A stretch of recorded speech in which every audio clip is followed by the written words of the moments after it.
Hi, I'm Dr. Sujay, and you're here for Live with Sujay, headliners of Hope. And we've been meeting such exciting people who are out here on the East End and throughout the state of New York. So I'm excited, delighted, and ignited today to present to some and introduce to others Sammy Orih. That's correct. Okay, pleasure to meet you. And you're an associate editor at Dance Papers. Associate publisher. Publisher. Okay. That's So what's the difference? So that means that you're part of the publishing team? That's correct. Okay. And how long have you been there? I've been there for the last 2 years, but for me, it feels like a lifetime because I work closely with Vicky, Vicky Schneps. who's the founder and president of Schneps Media. So I do 2 seasons in a year. So Wow. when we're done with the season in the Hamptons, we move over to Palm Beach. Really? So I go down to Palm Beach. So for me, in a year, it's like 2 years. Oh, that's Yeah. exciting. So where did you come from to Dance Papers? What was your background? Okay, I'm originally Nigerian. Mm-hmm. I'm Igbo by tribe. Igbo, what tribe? So the tribe. Igbo state is what we call it, right? No, we don't have Igbo state. You just say Igbo tribe? Igbo tribe, but my state is Imo State. Okay, Imo State. Yeah, Imo State. but Okay. I was born in a city called Aba, Uh-huh. and it's interesting to know that I was actually born in the city where the nearest hospital close to you would be like 2 hours drive. Wow. So where were you born, actually? My mom had me inside the church. Oh, inside a church. In the middle of the service, church service, so she had me right there. During church Service. service. So Oh, she my couldn't goodness. get to the hospital on time. Her water broke, and I Wow. came out right there. So my water broke with my first child. I was working for the city of New York in NYPD as a chaplain. So I was their first female chaplain. So they had never had a pregnant chaplain. So the Mayor Dinkins, called a meeting in the Blue Room, and I'm sitting there, and I said, uh-oh. And so they were like, get a car for her, get a car for her. And all the chaplains were like freaking out because these were Catholic priests and Italian priests, and they had never had a woman, give birth around them.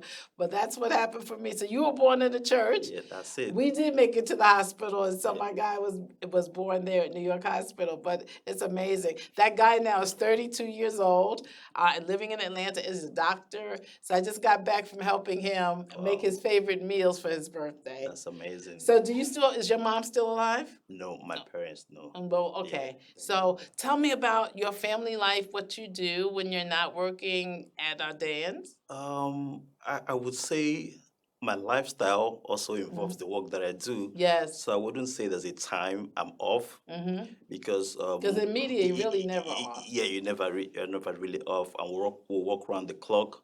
But it doesn't mean we don't have time for vacation. I just had my vacation. I just got back. I was at in Notre Dame, Indiana. Oh, I just got back from Notre Dame in July. Yeah, Okay. yeah. So did you enjoy that? Yeah, I loved it. I loved Okay. it. It was Yes, beautiful. South Bend, Indiana.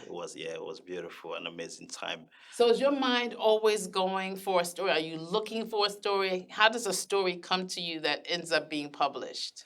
I think from my point of view, I like to tell stories that are going to motivate, stories that are not political Yes. in any way, but more like to bring out the good that are being done by people who are not even noticed in the society. So you use your media for inspiration and That's correct. motivation. And I want to thank you. You nominated me for the Power 30 in the Bronx, where I spent 50 years of my life, and I thank you. So in October the 23rd, I'm going to be honored by Dance Papers in That's the Bronx. correct, Yes. So thank you so much for that, and I appreciate it. But you motivated me. I met you at a buddy's breakfast with Father Alex in Southampton. That's correct. And just was amazed by what you've been doing and what you are doing. So since we were together, you actually covered the Hampton Classics. That's correct. So tell me one of the highlights of the classics and one of the highlights of any story that you've covered. I think I just want to start with telling the story about Vicky Schneps, Yeah, who please. is my primary motivator and mentor. And we hope to have her on the show soon. Yeah, she is someone that is an epitome of hope, so to say. She's driven.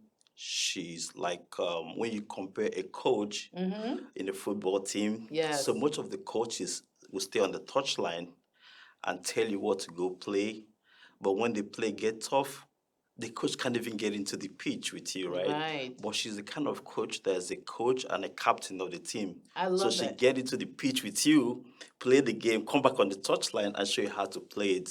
Now we're talking about Vicky Schneps, who is Vicky the Schneps. publisher of Dance, yep, Dan's paper and also the owner of Schneps Media. that's correct. Wonderful. So talk to me, how did you meet Vicky? Okay, so I met Vicky Schnepp through a mutual friend called Todd Shapiro. Mm-hmm. So prior to that time, I used to live in Clifton Park. New Jersey? No, in Saratoga, Oh, upstate New Saratoga. York. Okay, yes. So I was working with a company that manages inventory for global foundries. Okay. They make semiconductors and all Mm-hmm. that. So during my off times, I drive Uber.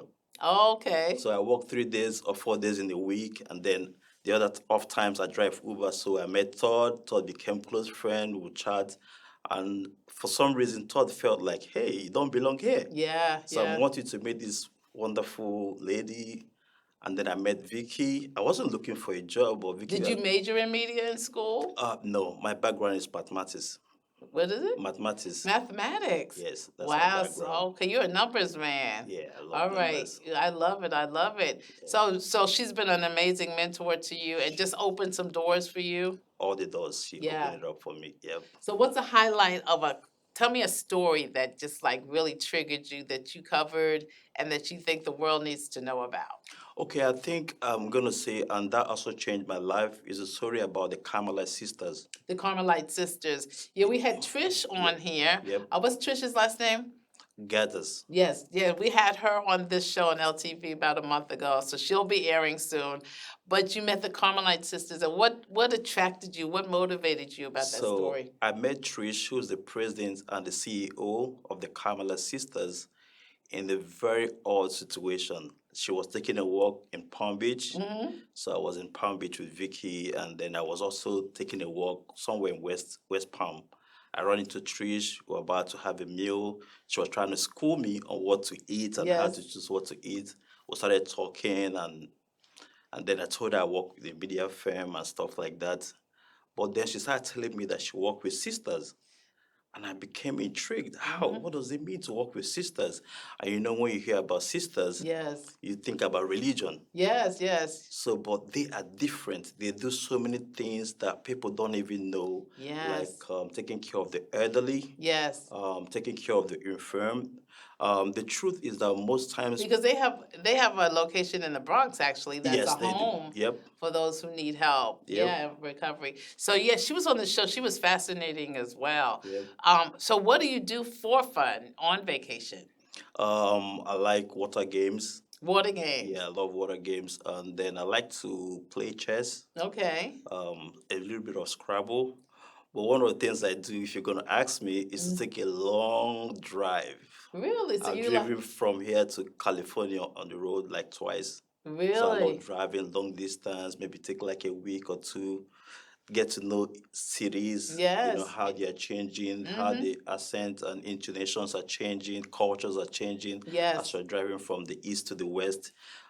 What's a fascinating city or something about a city that we wouldn't normally know living on the East Coast that stood out for you? Okay, I think Utah Utah. was Okay, I've been to really, Salt Lake. yeah, Salt Lake. So when you are driving on that road, I think it's called the Valley of Death, Yes. where it's more, you're only going to be seeing the sun, Yes. the sand, Yes. and salt, Yes. and just you. So it's like almost 4 hours drive On that one. on that road, Wow. and it's really interesting. And if you are not if you didn't know about it and were prepared about it, you can get into some trouble driving Wow. down there. And then I went to Wyoming. Mm-hmm. I kind of love it out there. Do you Yeah, really? yeah, Now that's a state I've not even been to. yeah. So Mm-hmm. Wyoming is more like laid back, cool. Mm-hmm. The air in Wyoming is clean, Yes. pristine clean. So I kind Wow. of loved it too. I loved in Salt Lake City. I loved the snow-capped mountains. Yep. And so the gentleman who had me there was speaking for the Mormon Church and Brigham Young University Law School. And he kept his skis in his car. And he said at lunchtime, we go up and we ski just for lunch hour. Like we may go for a coffee break, they go for a ski break. Wow. It was just amazing. We went to, where the movies are made. And it was just a beautifully landscaped part of town, of the country. You know, it's like God took out a paintbrush and just hand painted this country. So it was very, very beautiful. In Aspen, I think they're called the Aspen Groves. There were these roots, these trees that if you try to cut them, the roots just grow deeper and they become so intertwined that they're considered the oldest living organism in America. Wow. Because the roots become so entangled that you really can't separate it. And I said that was such a good analogy. So if humanity could just get so deeply rooted with one another, that no matter what comes at us, people trying to chop us down, that we just get stronger rather than just fall apart and crumble. So this show's called Headliners of Hope. What brings you hope? So for me, hope is a driving force of life. Yes. Everything we do in life have hope as the Yes. basics. You and I don't know tomorrow, so when people make budgets, Yes. they're actually hoping.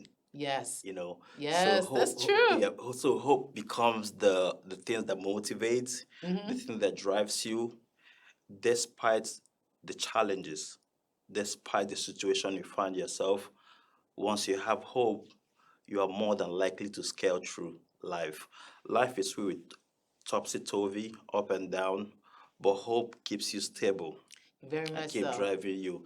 I love the analogy you used about hope, you know, that if you make a budget, create a budget, you're hopeful Yep. that you're going to reach it, that you're going to maintain it, Yep. reach it. So I read recently that if you plant a garden, you're hopeful or That's you correct. believe because you're planting these seeds Mhm. and you believe that something's going to come forth from those seeds. But you've got to tend it, you've got to water it, you've got to nurture it, you've got to put some energy into it. And that's really what hope is about. You've got to have it, but you got to make sure you maintain it and That's hold right. on to it and don't let people come and attack you and take it away from you. But people will come. Oh, they will Yeah, come they in will come. force. They will Yeah. definitely attack you. And when you hear stories about someone from the scriptures, someone like Job, Yes, you yes. know, when we read that part of the scripture, that is set up in a way that God had a conversation with the devil, or have Yeah. you considered my son Job or my friend Job? So for those who are not Christians, Job is a character that came and he was under attack. His body was under attack. His family was under attack.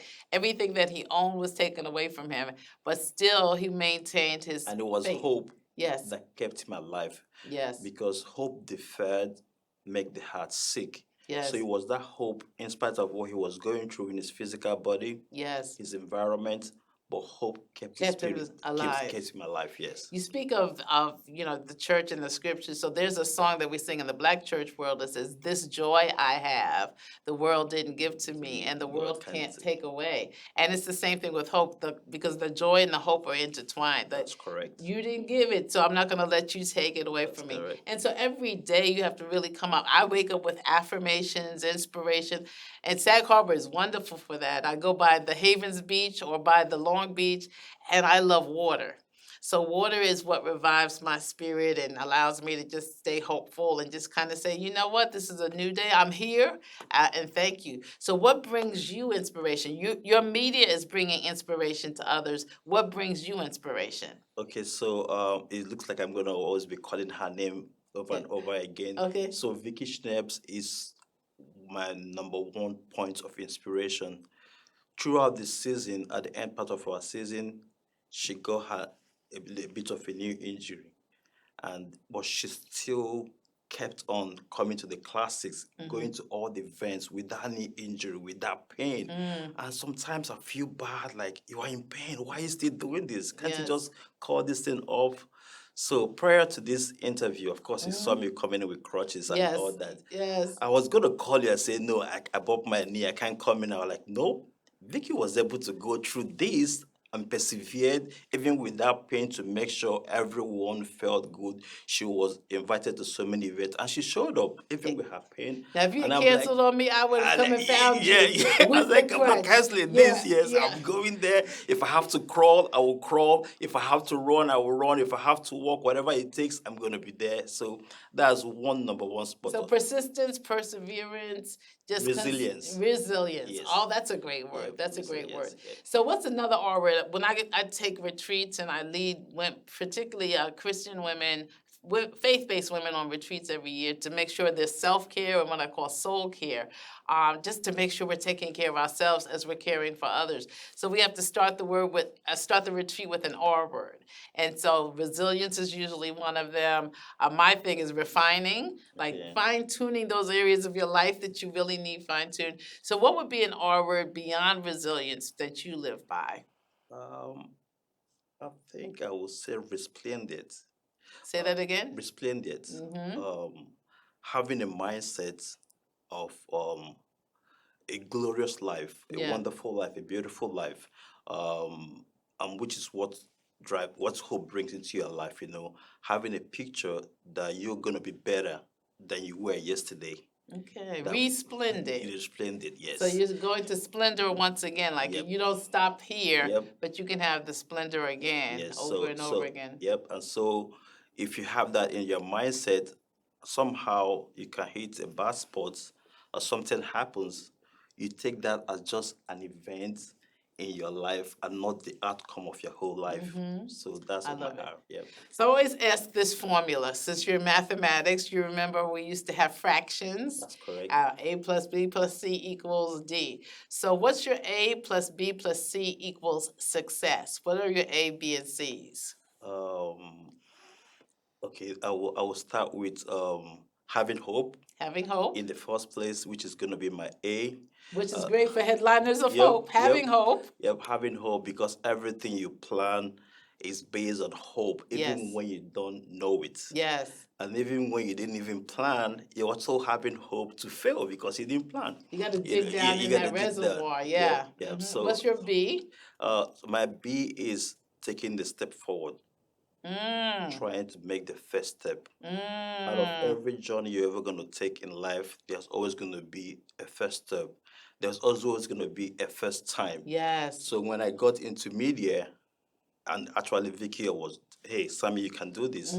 I felt I was going to be limited or have an accent. I'm going to struggle with this. This is Yes. media, is big. And then I'm struggling with coming from British English background. And then I have an African accent. So it's like, no, you can do this. I love it. And one of the first clients, which is still my client to date that I closed, I've never met her. Wow. We spoke on the phone till today. I've never seen her face to face. I love it. Yep. But so it's having hope. It's taking your first step. step. So I'm a trailblazer in so many. I think some people are just called to be trailblazers. It's not like you plan to be the first, but sometimes you are. So you're saying taking that first step, not being afraid of it. And what would be your C? My C is what I call transactional analysis, Oh, more like feedback. okay, okay. When you are done, can you take a time out and get a transactional analysis of all your dealings, or more like feedback, and Feedback. see how you can do better the next time? Okay, but constructive criticism, Yes, where yes. people are giving it to you, Yep. not cutting you down. Yes, And yes. that's your success formula. That's correct. So where did you go to school? Talk to us about Okay, I went to school in Nigeria. in Nigeria. My school was called Eziama High School, Mm-hmm. and then I went to University of Port Harcourt. Okay. And then I worked in the oil and gas industry. We're big in oil and gas. Oh back yeah, home. Nigeria is Yeah, yeah. huge in So I yeah. worked in Shell. I was in charge of lifting and hoisting. So I think at that point you can't even lift or use a crane without my approval. Oh wow. Yeah. So do you think people still, because you talk about hard work, really is what you're talking about, that you put the time in and you paid some dues Yep. to get to where you are. Do you think are you hopeful about people doing that today? Or do you see a different society where people are really more reluctant and sometimes lazy? What do you think? Yes, and I think people become that when they don't have hope. So And they're despondent. I can tell you that when I drive Uber, I drive Uber like the MD or the CEO of the multinational company. I Yes. still wear my sports jacket to drive the Uber. That's how I Okay. made Todd. Yes, So I yes. still do it with some level of dignity because I'm Yes. working. I love it. Yes, yes, I So love it. and I'm hopeful. Yeah. So at the White House, you always had to have a jacket. So So we kept them in our closet so that when someone came into your office, you were ready to receive them. And so your same thing in terms of wearing your jacket. And to this day, if I'm doing a Zoom or whatever, it doesn't matter how hot it is outside, I put that jacket on because I'm one of the principles that they're looking at and making sure that I'm ready, respectable, no matter what else the bottom looks like. Because Zoom these days, you don't even know. But the top has to look right, That's the right. Yeah. And working again with someone like Vicky, Yeah. who in herself is someone that's well put together. Yes, She always. always. So if you're Yes. going to be close to someone like that, you better come out very good Better come looking. out right, Yeah, you step better out come right. out right. Yeah. Yeah, So I'm hoping to have Vicky on very soon. I think she's coming on in a couple of weeks because she's fascinating and she's all she's like you said, amazing. she's always well put together. Her hair is coiffed and just Yep. she looks like what we call a ladies' lady. She is. Which is She what my is. mom was, She just is. a ladies' lady, always there. So now, who are the men in your life? Like, who inspires you? Who are the men who surround you, or men that you like to read about, or men that have gone before us historically that stand out for you? I think someone like Martin Luther King Yeah. Jr. Yes.